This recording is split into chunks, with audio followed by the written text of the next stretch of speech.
Well, welcome to VulnCon 2024. That's right. That's what I want to hear. Today, we were lucky enough to have Lisa Bradley and Sarah Evans to come talk to us about a roadmap for or two open source software lifecycle journey to protect your customers.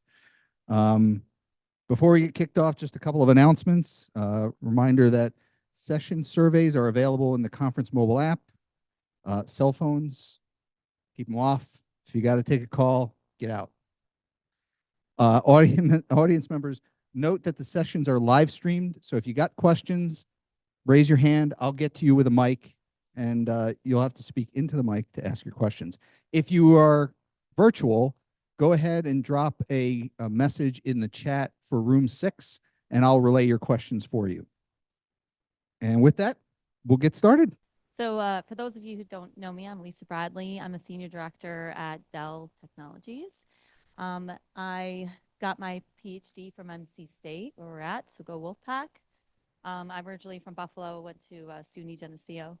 I started my career at IBM, was there for 17 years, went to NVIDIA for 3 years, and now I'm at Dell and have been there for the last 4 years. So I have the vulnerability response, aka PSIRT, security champion, security training program, aspect of customer trust. I have our bug bounty program and our SBOM and dependency management initiative for Dell. So that's sort of my profile, my fun pictures up there, my kids, friends, work hard, play hard. This is my fun profile. Sarah Evans. I have a background in education and business, got my degrees from Missouri State. And as I have progressed through my career, I have come to be at Dell, been there about 4 years. And so I started out doing information security architecture at Dell, and then got an opportunity to support the office of the CTO doing security innovation research. So you talk about shifting security about as far left as you can possibly go. When I joined the office of the CTO, Dell had just joined the OpenSSF, which is the Open Source Security Software Security Foundation. And so I have gotten really involved there. And one of my roles at Dell is to partner with product security and different engineering teams, which is why I'm so excited to present with Lisa, because we have actually had a chance to take and apply some of the work in the OpenSSF to Dell to accelerate our open source software security journey, which helps improve vulnerability response. So we're going to show you two sides of the same coin today. So I'm very excited to kind of bring some of the culmination of some of the work that I've done with a background in IT and security operations to get to come full circle, where I'm working with emerging technology, with a lot of innovation around open source, then working and coordinating with product security teams to help bring this lifecycle journey to life at Dell. All right, so I gave away our agenda a little bit. We're going to start with our roadmap. We're definitely going to spend some time talking about SBOMs, vulnerability response, and dependency management, and then leave some time for open discussion. All right, so we have our roadmap here. We're traveling down the highway. So the things that we're going to talk about in our roadmap are, the first thing, know your why. We'll talk to you a little bit about executive support strategies that we've seen be successful. We'll spend some time talking about the significance of a mature open source software security practice and how that helps improve your vulnerability response. How do you weave in open source tools that the OpenSSF offers into your already existing proprietary tool mix? What does that look like? Once you start to begin to acquire an inventory, what can you do with it? So that's a big piece of what we'll be talking about. And then some course correcting. All right, so know your why. This one, we've all heard the quote that the chain is only as strong as its weakest link, for if that fails, the chain fails. So in security, we have this, it's turtles all the way down. And so what we're trying to do is kind of say, all right, why is vulnerability response with open source software hard? And how can we work our way up the chain to make it a little bit more easier? I think we've got 4 points on the slide here. That the fourth one I'd really like to just foot stomp. So there is an outsized impact of open source on as an upstream link to your vulnerability response because it's everywhere.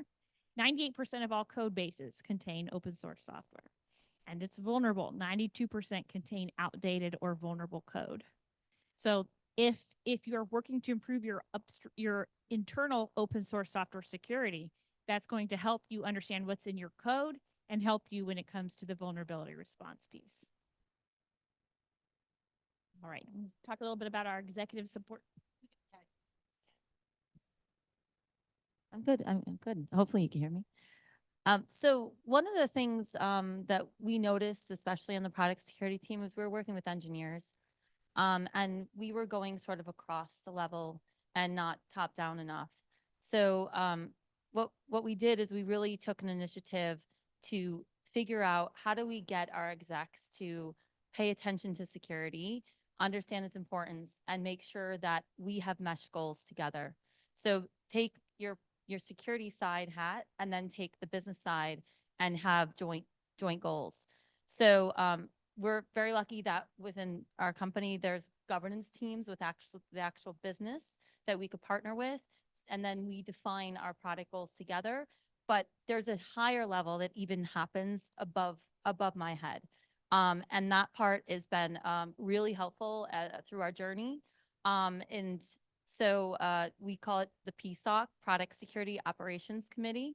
And it's basically our CISO running it with my VP from Product Security. And he has an executive sponsor on the supply chain side, and then executive sponsors within the business. And they're very, very senior level VPs.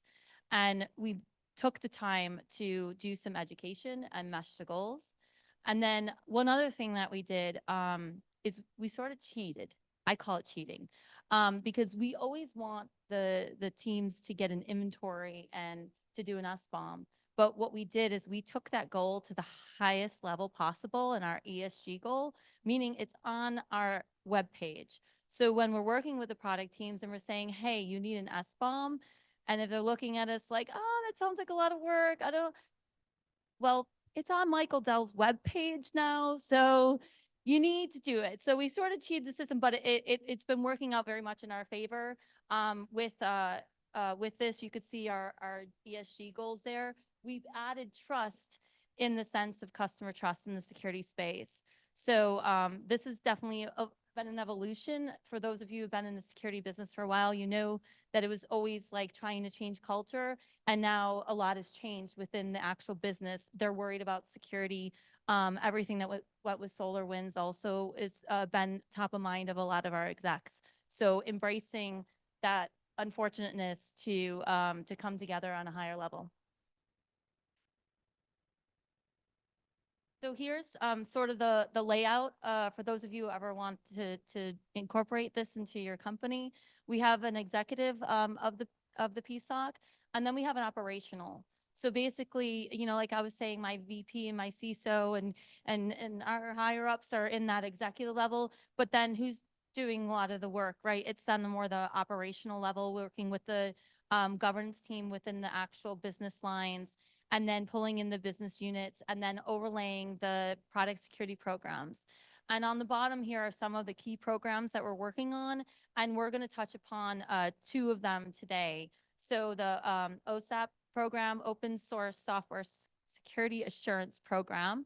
And then, of course, under our SCL, we have Vulnerability Response and our SBOM initiative.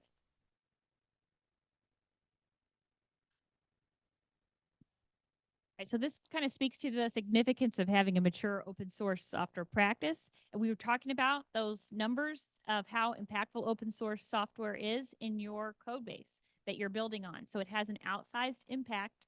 And when you can know what's in your software, know what your dependencies and upstream open source software is, then it makes the vulnerability response much, much stronger. Also, you can work to source better open source software. So if you have specific metrics that you want to meet internally, maybe you want your code base to have more than one maintainer, as an example. If you're knowing what's in your software, you can make those decisions. You can begin to establish criteria and start to drive change across your organization.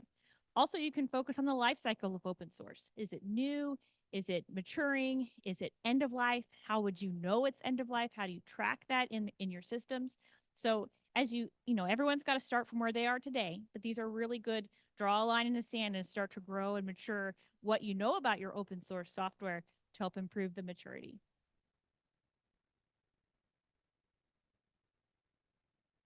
So I was very fortunate because as the CTO of our company was joining OpenSSF, and he was asking me to create an internal group to help align and coordinate with our security teams and our engineering teams, the PSOC was kicking off. So it was almost like handed to me. I was like, hey, this seems like perfect alignment. So it was. So I started to work immediately with several of the members of the product security team and our security leadership to underneath the PSOC, there was this focus on open source assurance. And within open source assurance, they had several things that they were programmatically looking at. And one was industry leadership. How do we consume what the industry is trying to put out for us to accelerate our journey? And then how do we give back? How are we part of the industry to share what we're learning? And so we just one for one aligned those two things. Why create a new program when you can just jump on board an already moving train? And so a lot of work was done this past year to come up with a roadmap. And so if you see this roadmap, you see some of the things that we're doing are proactive. Some of the things that we're doing are reactive. We have a high level objective we're trying to accomplish. We have strategic steps that we're going to take. And then we get a little more tactical. What are we going to do year one? What are we going to do year two? And we have alignment across the enterprise about these are the focus and the goals for our program. And then we begin to execute on them. Yeah, I would say one more thing on this. Yeah. One. If you look, there's a lot of like buzzwords on this. So you'll see SBOM and you'll see VEX, OSS trustworthiness. And then of course our CSAF. So it really, it brings together different parts of the security organization what we're doing into one full picture to have that right assurance for our open source journey. All right. So how did we accelerate our program by leveraging OpenSSF? What we did was Microsoft had donated something called the Secure Supply Chain Consumption Framework. They use this internally, and they said, this is working really well for us. They donated it to the OpenSSF in order for other companies to be able to accelerate their journey to apply this framework to their program. It is available for you to all start using today. So it's a framework. Every company has a little bit different setup. There are different stages of maturity. So one of the things that you'll do, which is what we did in partnership with a lot of my teammates at Dell, is we worked to review the 8 practices that were in this framework. And then we also looked at the levels of maturity.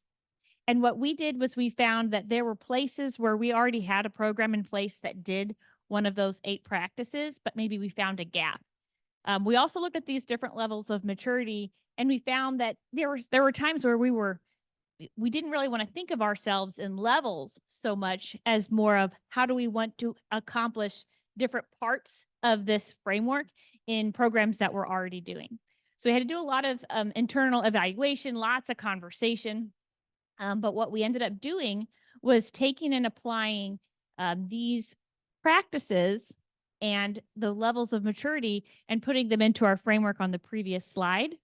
And so if you look, a lot of our tactical steps applied to the levels from S2C2F, and a lot of our objectives aligned up or matched to parts of the main levels in S2C2F.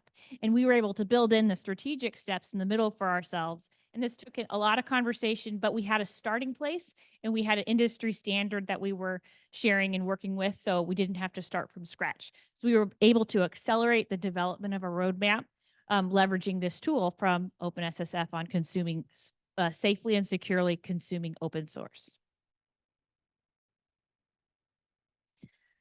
So a little bit about the OpenSSF. It's a lot like the encyclopedia. You go to it, you need a specific resource to do a specific thing. So when you go to the website, you'll find that there's a lot of working groups and projects and different things to be involved in.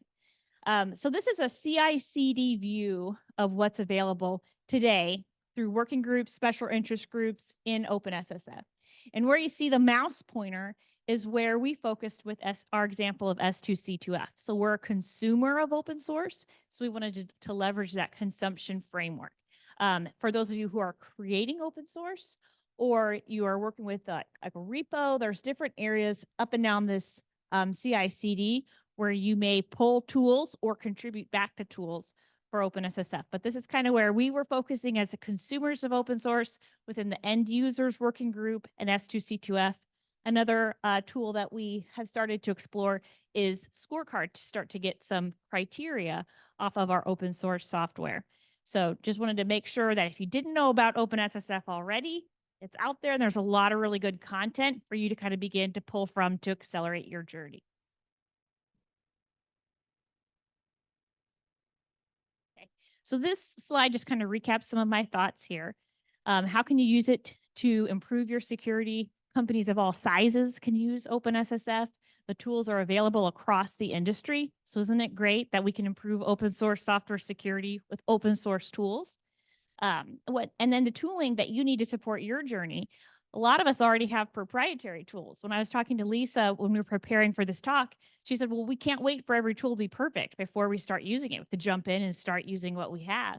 So as we have these third-party proprietary vendor tools, when OpenSSF is bringing in new tools like that the industry is creating and partnering together, how do you weave those in? And so it takes a lot of learning and exploration and experimentation, but there's a lot of value in these tools. So 2 examples that we used S2C2F for our OSAP roadmap journey, and then we have also been using Scorecard to analyze some pre-clearance process and some metrics and criteria for our open source. All right, so when you know your open source software a whole lot better, there's great value in that because it directly connects to improved vulnerability response, and it also allows you to more deeply generate SBOMs and leverage those to continue driving towards improved vulnerability response.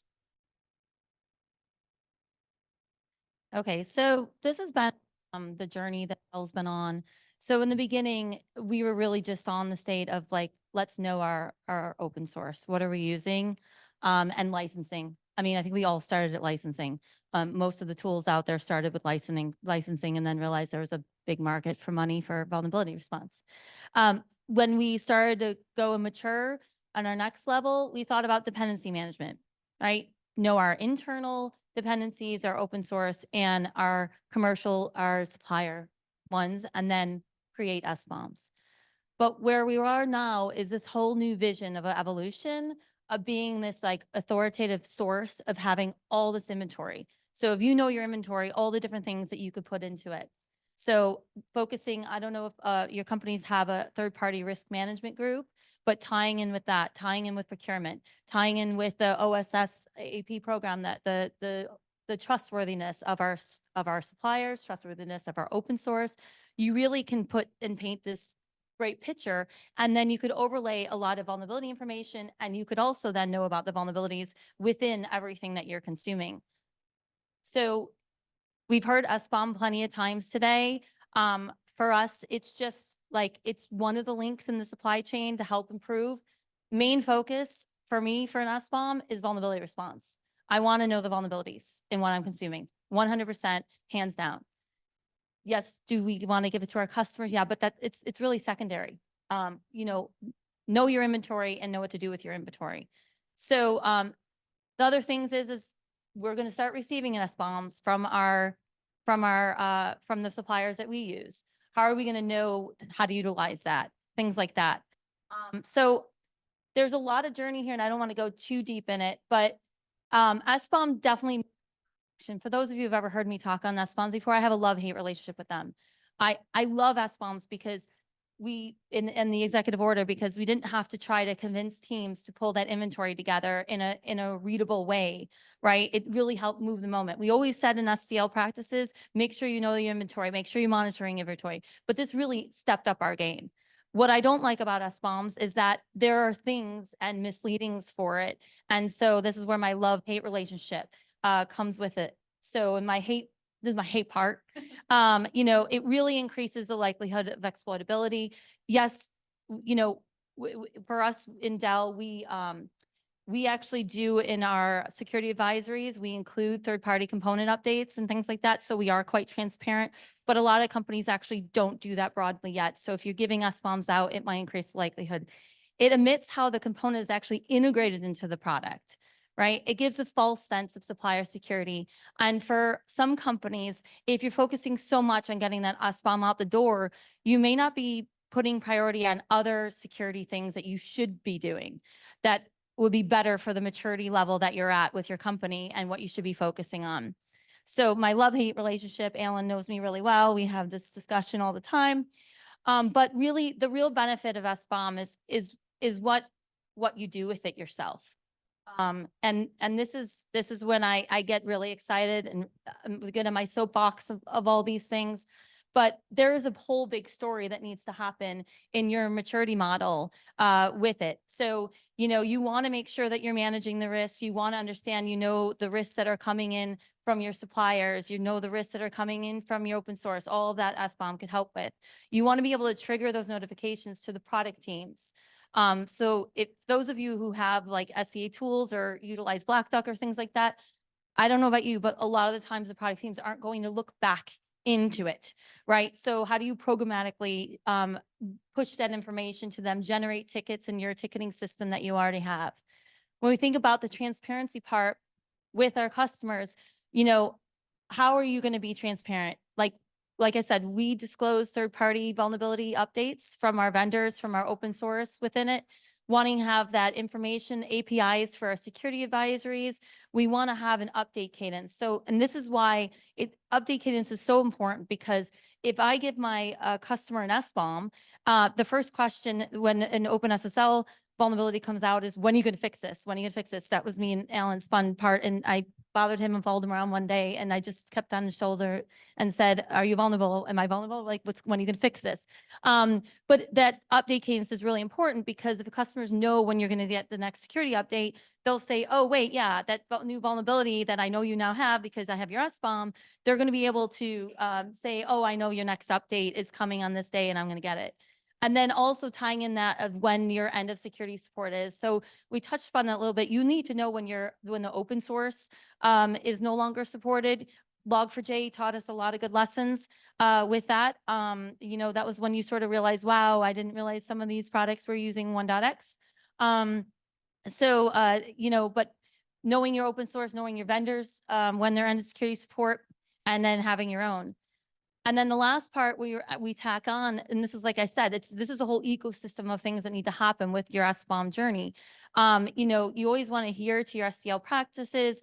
You want to do root cause analysis. So if for some reason we have a customer saying, hey, I did a scan and you have these vulnerabilities in this open source, the question is why aren't we finding them ourselves, right? How do we improve our practices to do that? So anything that's externally reported from a customer, from research or any of that, we always say, why didn't we find it ourselves? What do we need? Where are the gaps? And then KPIs to our execs. So all that talk that we were talking about with the PSOC, right? We do go and then share some stats with them. We do readouts every quarter to our execs. Each level determines what KPIs we might be showing them, but we show them how are they doing on their OSS effectiveness? How are they doing on generating their SBOMs? How are they doing, you know, with the suppliers? What are their suppliers? How long are their suppliers taking to give us a security fix?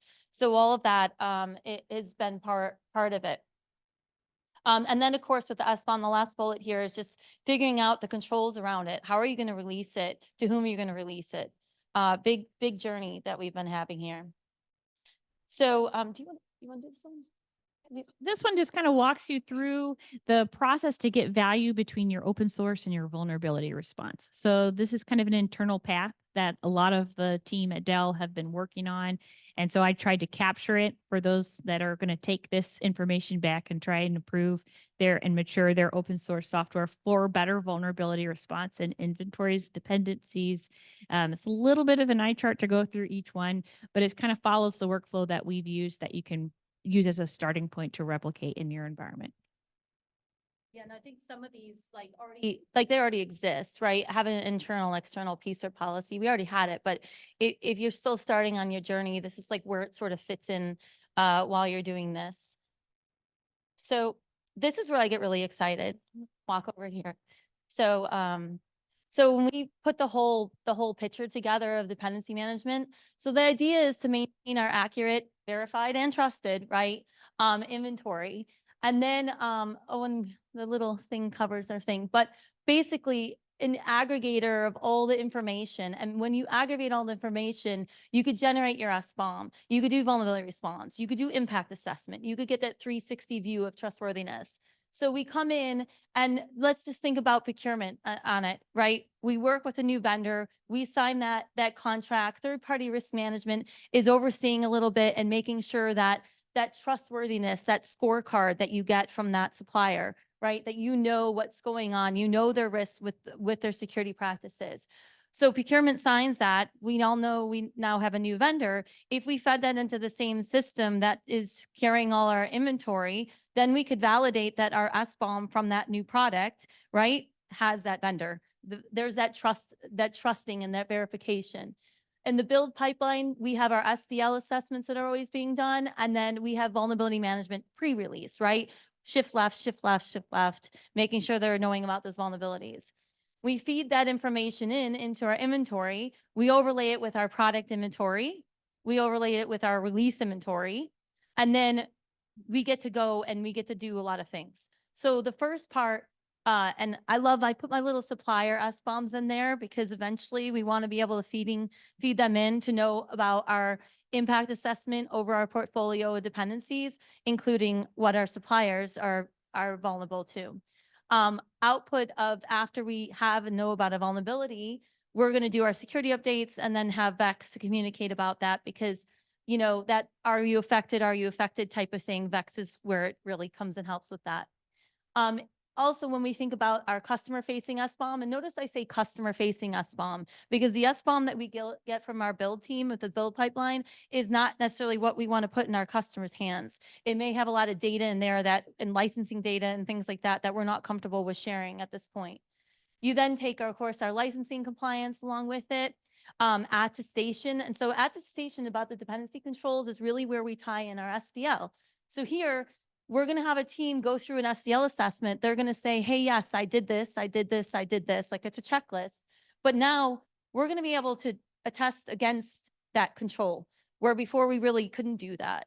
And then the real part that gets really exciting too about this is really the exposure. So that OSS trustworthiness, right, that I was talking about earlier in this OSAP program, and then that supplier trustworthiness that we get from our TPRM program, and then of course the vulnerability data.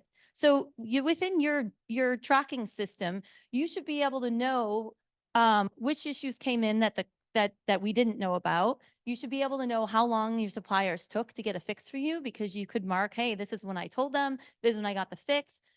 We have contracts, remember? So we could go back and say, you're not abiding to that contract. So we could go and put all this information together and figure out how well are your suppliers doing in fixing those vulnerabilities? How many vulnerabilities are coming from a single open source, from a single supplier? Really, where is the risk that we're seeing when we come with dependency management? So it has a really good thing, but a lot of it stems from being able to pull the pieces together and have that inventory. I like that. Pull the pieces together. That's the supply chain, the links. All right. So kind of drawing what we're going to present today, as you're watching this, as you're listening, as you're thinking about your own enterprise, what are some things that you can do if maybe you're identifying or you're seeing there's something that maybe we can add to what we're already doing? And so as we kind of worked through our agenda, we touched on these areas. So how can you, maybe you don't have the executive support that you feel like you need at the level, like this is on Michael Dell's website that we're going to produce an SBOM for our customers. So that's some like really good executive support. So if you feel like you're not getting the momentum that you need, think about, do you have the security teams, the engineering teams, your corporate and operational teams? Do you have the right level of executive support? They can really help be the wind in your sails. For OSS visibility, resiliency, and security, just think through your open source supply chain and where you can apply some of the tools from OpenSSF to help kind of mature your roadmaps, which will then lead you to, do we have the right tooling mix in place? So maybe you have a proprietary tool that is not giving you all the data that you need, and you can offset that with a new tool that's being developed in OpenSSF. Perhaps you can work with your proprietary vendor to get some of the capabilities that OpenSSF is producing on their roadmap. So that's something that you can also work to potentially do. And then finally, as you saw, it's very exciting at Dell that we have the ability to tie in our inventory for better vulnerability response. And it's kind of this idea of this integrated platform. So for anyone that's on their journey and they feel like they need to take a pivot because some piece isn't quite working, these would be kind of the 4 areas that I would foot stomp for you to evaluate with your team. Add with when you're thinking about course correcting is try to figure out the language that you need to speak when you're talking to certain people. I think for us, it's been a journey. We were used to talking to engineers a lot, but we actually need to talk to the product owners. And when we're talking to them with the executive order SBOM, you speak money, right? You won't be able to sell to the government. It makes a huge difference in the conversation here. And then I always say bring those customer asks and making sure that they're hearing them, that they're hearing that our customers are inquiring about our practices or wanting the security update cadence or wanting things like that.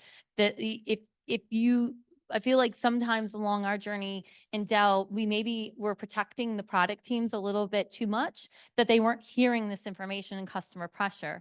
So making sure that they're getting those insights. And then of course, don't be afraid to relook at your standards, your procedures and say, you know, we're evolving. What should change? How should our policies change?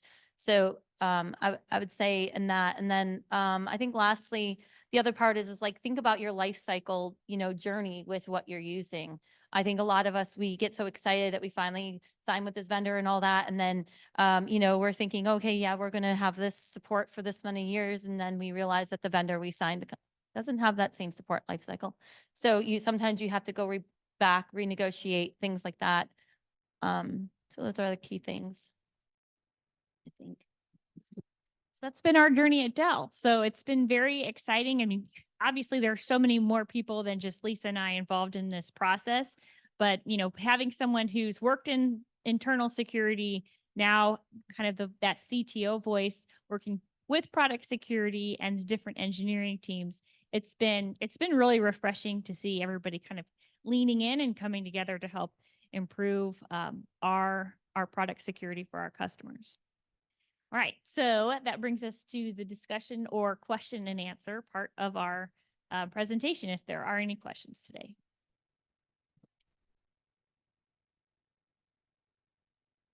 Thank you for sharing your journey. It's really, it's amazing, and especially doing it at a larger company.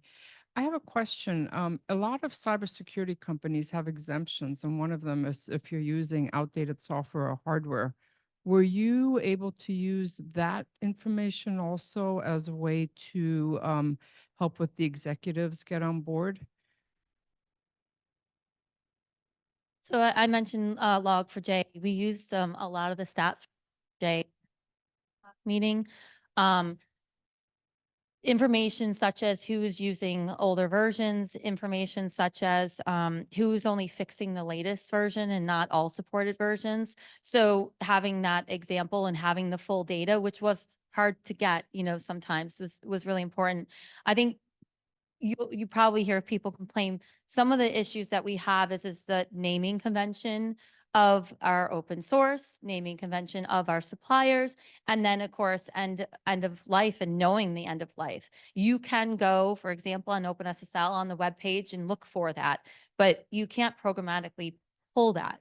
So during our SCL assessments, one of the controls that we have is about sourcing your supplier and open source from the right location, the right place. But then another one of the controls is maintaining that, meaning if they are supposed to, at the time where they're doing their assessment of the new release, look to determine if any of their open source that they're using is no longer in support. And I like to say more in security support, right? No longer in security support. And then if they're not in security support, they're supposed to have a plan, or if it's going to be going out of support, they're supposed to have a plan to get there, get to that next version. I think what happens though is that sometimes there's so much open source, we're not even sure, like we're clearing up our inventory, that it's very hard to always find that information programmatically, which is why that RCA and that kickback to say, hey, we just realized that maybe you're not using something that the control said it, and then we knock off their assessment. So, instead of them being at 100%, they're now down at a lower percent so that they have that corrective action to get back up to that 100%.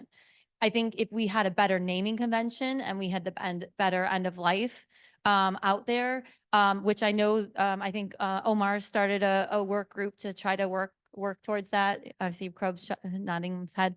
I think that us as an industry need to come together to try to figure that out. And make it so that it's a programmatic way that we could pull the information to be even better at it. Because right now it's still a lot of manual work. I thought one thing I'll just add is one of the things that I said with San is that once you know your inventory, you know your most used components. So even if we just tackled the 20 most used components and put in manually those end of life ones, then we could at least trigger on those. That's where most likely our greater risk is at. Long-time listener, first-time caller. I appreciate you sharing the details about your program. So 2 kind of related questions. How long did it take you all to get this advisory council set up internally? And then how long did it take you to persuade the executives to kind of be the enforcement and drive this further down, deeper into the organization? Yeah. I think. And what incentives did they use to drive that message in? Well, I mean, I have my opinion. I do think recently the SolarWinds one has definitely we had legal do a roundtable to our execs about that and what it means. A lot of the other things are the regulatory. So we use the regulations to say these are why our goals are going to be this way and why we need to. Thou shall have no vulnerability, which we will soon see in some of our regulatory stuff. Like, that's one of the things that was sort of this, I guess, the stick behind it. I'm sure you probably have do you have another opinion of how it? Another thing that I think was very impactful was our company started to really deeply lean into this idea about zero trust security. So when that first kind of came out, it was an industry buzzword. How do you really do that? But when you think about making sure you have explicit trust, you make a handshake, some sort of approval all the way through your supply chain, whether you're manufacturing, where you're thinking about hardware, firmware, software, that Dell's supply chain has been a feather in their cap. We have a lot of really great processes in place on the physical manufacturing side, making sure that we can get the inventory to our customers. And so that natural next step when we talked to our operational and corporate leadership about the hardware, the firmware, and the software, especially in the light of explicit trust through zero trust security concepts, it really resonated and it helped us to get more momentum. Yep. Timeline wise though, I don't know how long it took our I mean, what we started with is those exec readouts, those quarterly readouts with some KPIs. I think with that, there was a lot of education and growth. And then, the evangelization of just security is important. And when your company starts saying those words out loud and your CEO does, or the staff underneath and engineering, it just sort of was a momentum, which I think a lot of us in the industry are seeing right now with their companies. So I'd say just jump on it. Right. Jump on that momentum. There was Yep, hang on one second.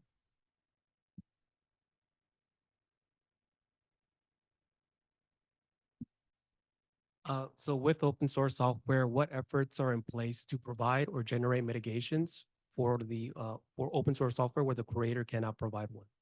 I'm sorry. I had a hard time hearing you. I'm sorry. Oh, okay. Oh, You this is have the way same better. problem as me. It's okay.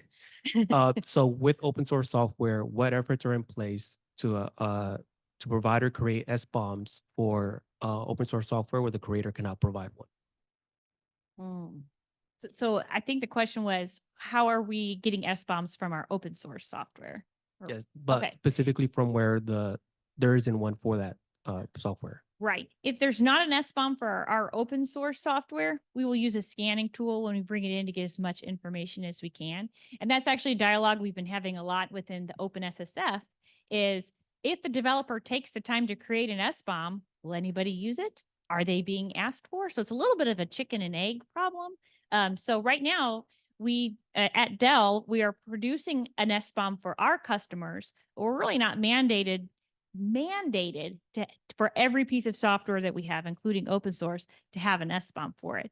But as the industry evolves over time, we are going to be able to have the value of from developers to create an SBOM that we can consume in our supply chain. So what we're doing is we're trying to make it easier for developers to click a button in the code pipeline and development pipeline that they're already working with to create those SBOMs. And there's still a lot of work that needs to be done to get it to be that easy and for developers to know, hey, I'm going to go ahead and produce this. There's value to it. And so that's some of the good work that participants in the OpenSSF are doing and the message that we're trying to share. I got a question in the chat. How do you handle scenarios when your customers assert that they found some vulnerable open source software that you didn't find internally with your scanning tool? And a related question, do you prioritize updating based on CVSS scores or actual risk? That's both good questions. So we have customers coming to us all the time with scan results. You know, the minute you give them a security update, the next minute there's another vulnerability, especially if you're in the Linux world. Love my Linux folks, but I think, you know, a lot of it is the education of, was it before we gave you that security update and we missed it, or is this a new vulnerability? And then with that root cause analysis, looking through to say if it's one that we missed, why did we miss it? But in a general sense, if a customer comes to us with open source results, we have a security and customer trust team. They come through that. It goes into both the product team and into our PSIRT team. And we do look through it and evaluate it and determine if it is applicable or not. We do have a false positive effort that we have, so that if a scanning tool picks up something and we're actually not vulnerable to it, or it's not applicable to us, we will post a false positive documentation. I think in the past, when I said that, it didn't matter. Customers would say, you need to fix it. But with the maturity of VEX and the idea that maybe they might not be applicable, a vulnerability, it's helped. And then as of prioritization, so we have we've been on a little bit of a journey. We are not like Red Hat with that important and that overlay. And I think Cisco has the overlay. We typically use CVSS score, but I always talk about severity beyond scoring and overlaying other factors besides that CVSS score to have more intelligence. We rely on the product team to know their product and know what the risk that could happen because of the vulnerability. But then we also think of extra risk beyond that, such as, you know, did it come in from a researcher? Are we going to hit their embargo date? You know, how long are they past what our guidance would be? A lot of that, which we could talk and have a whole talk on, but really trying to pull more intelligence, a quantitative and qualitative intelligence about the actual situation to know that severity rating. And I always tell people, like, severity is interesting. Like Heartbleed was not even 5, I think. So we have clear examples where the risk was higher than what the score was. Although I know scoring is getting better. So I like that approach, Lisa. Do you work with the scanning vendors about that severity change? And do you also do, in Red Hat, we would go ahead and say, here's our highest score, and then we enumerate the other ones that might be at a lower score. Do you make that difference on a CVE when it hits multiple products? I think that for the more of the, I mean, the proprietary type, certainly can, make that more because we understand it a little bit. When it comes in and it's an open source, CVSS score, when we go and address that vulnerability, we use that open source scoring that was in NVD, because it's just not worth the argument with any customers to try to argue about that scoring, and why does NVD have a different score than you have, or versus that. I think part with scoring is we haven't really worked with, we haven't gone back to any open source and said, hey, why we don't believe this score is that. I don't think it's worth our battle, but I am good with a product team saying to me, I have some other type of protections, or I use this code in a different way that the risk is actually less. And therefore I might not prioritize this one over something else. Hi, thanks. Thanks for sharing all of this. And another follow-up, Lisa. For very much appreciate that stakeholder specific aspect of the prioritization internal. Have you considered, I mean, there was a talk about SSVC by Yotam earlier. Have you considered that or any of the other sort of stakeholder specific framework for a shared language to communicate that aspect to help you sort of just make it a little bit easier to share that decision either internally or maybe parts of it with other community members? Yeah, I get what you're saying. I think that we're trying to figure out how to utilize some of the other things that are going on, and the different metrics out there, and even trying to figure out how we're going to use CVSS version 4, and on that journey.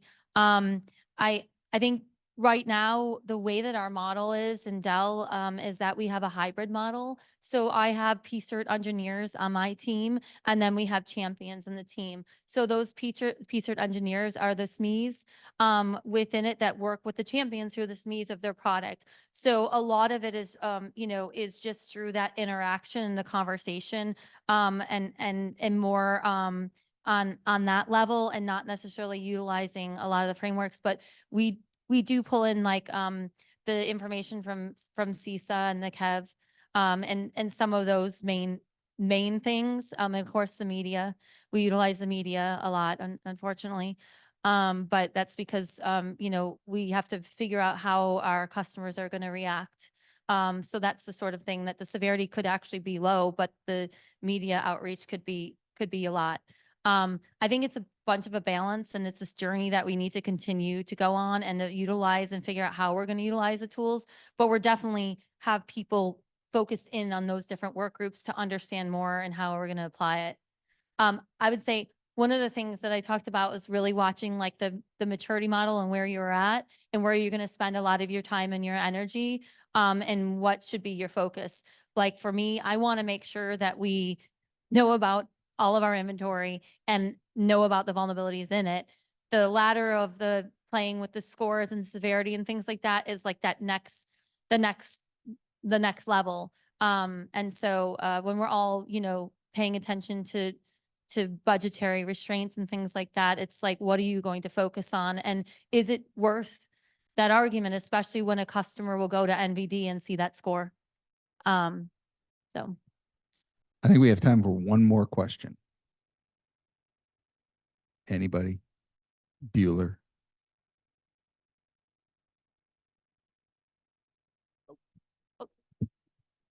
Here, well, I'll get the texter.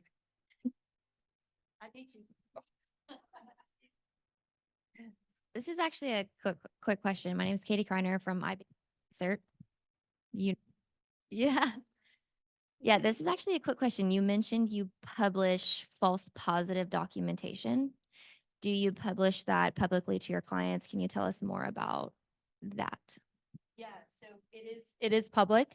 It's an informational article that if you went to our security advisory page, that you could go and see the informational articles, and you will see all the false positives. So they could search by a CVE or a product, and then know that when a scanner like might pick up on something and it was not applicable to us, that you could go and then look and have that information to give to the customer and say, hey, it's not affected and this is why. But that this is why is really important, which VEX alone typically won't have, which is why this will complement that when we continue our journey with VEX. So it's been helpful with customers who are sort of saying, hey, this scans. It's sort of like if you're using any scanning tool now, like Black Duck, we can always say false positives, false positives. This is a way to sort of help the customers with the false positives.